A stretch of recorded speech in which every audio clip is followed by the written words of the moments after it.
what is male and female energy?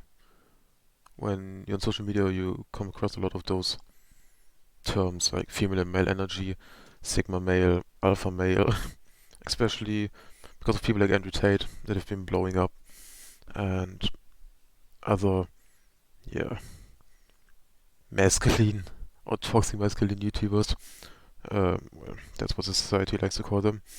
Yeah, you just come across a lot of those terms, and in this video I want to kind of explain what male and female energy is, and it bothers me that male energy or like being masculine has such a negative look from society, and feminism has been pushed so much, which is great, but I also want to bring light into the masculine side of things because I'm for equality and all that good stuff. I am for the same rights and everything, but like I said, men and masculinities being being seen as toxic and bad by society, and feminism is getting pushed on being feminine is yeah, being into feminism is actually being supported a lot more. But the joke is that feminism is mostly wanting women to be more masculine, but masculine is getting viewed bad by society. So it makes no sense to me. Anyway, let's get right into it. Okay, so energy is used to describe the unique characteristics and traits traditionally associated with men and women. Important note is that it's only traditionally, so what is society thinking of male and female energy? And it's important to recognize that these traits are not necessarily tied to one's gender, identity, or biological sex. So everyone can have a mix. Everyone even has a mix of both female and male energy.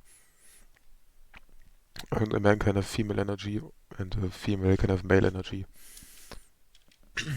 Okay, so the science behind female energy is often associated with qualities such as nurturing, caring, and compassion. And these traits are linked to the hormone oxytocin, which is produced higher levels in women. So that's the science behind it. It's quite easy to understand.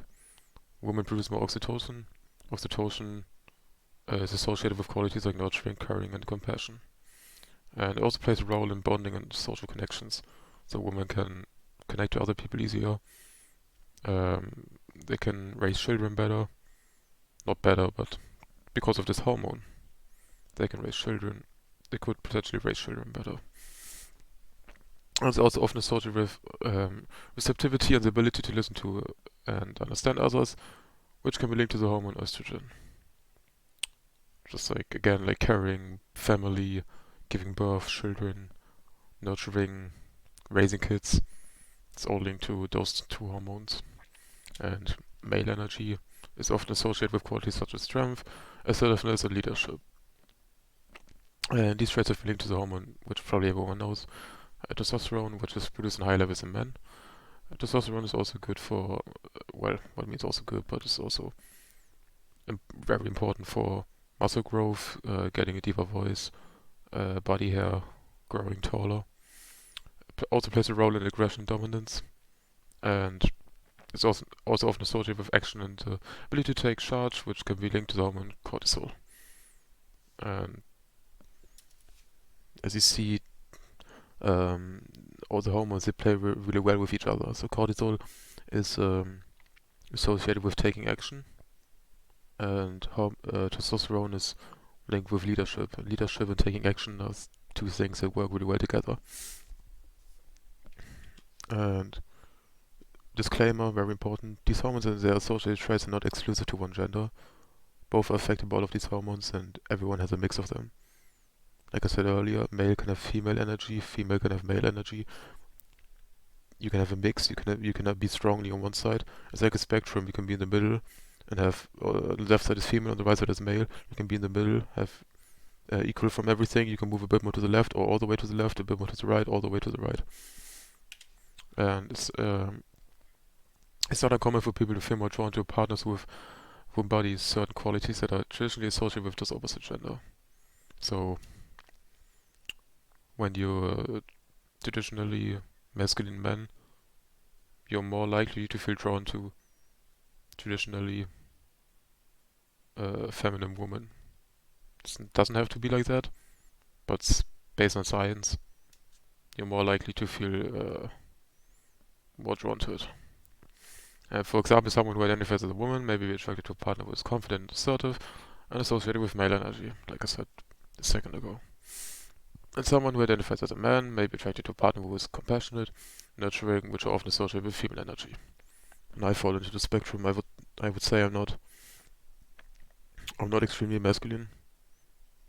I do believe I have some feminine traits, but the way I'm living and the way I'm acting, I do think that I fit more into the more masculine side, but not all the way.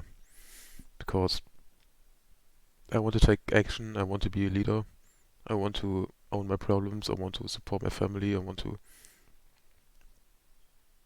protect the ones I love, I want to be there for the ones I love. And basically all I'm thinking about are my goals. Like when I wake up in the morning, first thing on my mind, well, obviously my mind is fucked, but after I've after I have recovered from panic attack or whatever in the morning, I mostly think about my goals, what my future will look like, what I have to do today to improve myself, what work will I do, when will I meditate, what video will I record, when will I write the script, what I learn for school. And then once I've checked all these things, then I can chill and rest a bit and think about other things like my girlfriend. And yeah, so I do think I fall into the more masculine spectrum. And I'm looking for someone that's not really feminine, but that has a bit more feminine traits, well, is more feminine than me. Someone who cares about me, someone who gives me love, someone where I can just be myself around. Whatever is not right in English. Someone where I can just be myself. What? Okay, bro, can't speak English. And yeah, so just someone who cares for me and is loving me and nurturing.